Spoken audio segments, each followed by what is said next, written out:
भाई साहब, भारत में हालात इतने ज्यादा खराब हैं कि अगर आपको भारत में अभी जीना है तो अपनी जिम्मेदारी से जियो। घर से बाहर निकलना है तो अपने रिस्क पर निकलो, क्योंकि कुछ भी हो सकता है। अभी मुंबई में जो हुआ, फ्लाईओवर गिर गया, उसमें एक व्यक्ति की जान चली गई, 3 लोग गंभीर हालात में हैं। उससे पहले दिल्ली में हुआ, एक लड़का गड्ढे में गिर गया, गाड़ी चलाते चलाते मौत हो गई। तो यही कह रहा हूँ भाई कि आज भारत के हालात बहुत ज्यादा खराब है। तो घर से बाहर निकलते हो, जिसको भी मानते हो उससे प्रार्थना करके निकलो कि सही सलामत घर वापस आ जाओ, क्योंकि अगला नंबर किसी का भी हो सकता है। तुम्हारा भी हो सकता है, मेरा भी हो सकता है, किसी और का भी हो सकता है। और इसका श्रेय हम सरकार को भी नहीं दे सकते। पहले होता था कि कुछ अगर देश में गलत होता है तो हम सरकार से सवाल कर लेते थे, सरकार पर जिम्मेदारी डाल देते थे, लेकिन ये सब बहुत पुरानी बातें हैं, बहुत आगे आ चुके हैं। अगर तुमने आज सरकार से सवाल पूछा तो सरकार अपने हाथ खड़े कर लेगी। जीरो अकाउंटेबिलिटी, सारा इल्जाम डाल देगी विपक्ष पर या पिछली सरकार पर। हमारा कोई लेना देना नहीं। वो मूवी तुमने देखी है ना, फाइनल डेस्टिनेशन, बस यही चल रहा है देश में। अगर तुम चाहते हो कि तुम भी उस मूवी का हिस्सा बनो तो घर से बाहर निकलो।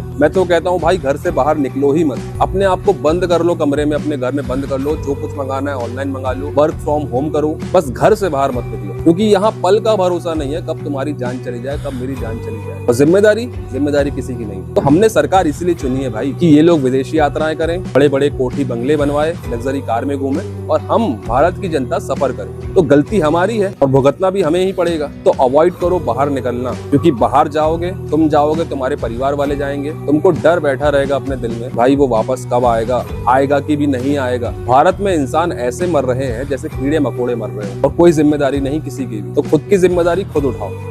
धन्यवाद। जय हिंद, जय भारत।